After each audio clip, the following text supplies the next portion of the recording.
Post ni Sharon kasama ang kapatid ni Senator Kiko, kumpirmasyon na sa kanilang hiwalayan.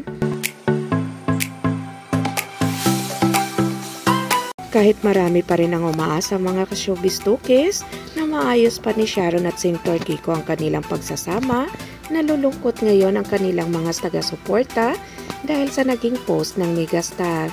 Indikasyon na di umano ito na totoo talaga ang hiwalayan na namamagitan sa kanilang dalawa ngayon. Kung ano man ang nangyari sa kanilang dalawa, wala tayong alam sa mga problema kung gaano kalaki o kabigat ang dahilan para tuluyan nilang tundok ang dalawang taon nilang pagsasama.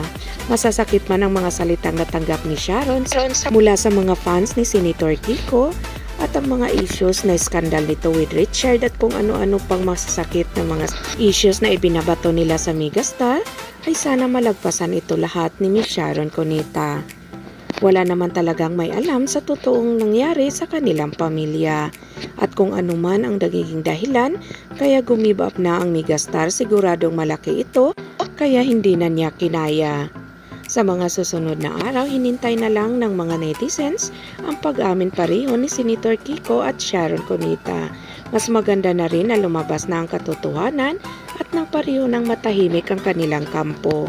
Ang kalungkutan na masasalamin palagi sa kanilang mga mukha sa pagsiselebrate nila ng Pasko, lalong-lalo na sa mga ipinapakitang larawan, ay nagdulot din ng kalungkutan sa kanilang mga tagahanga.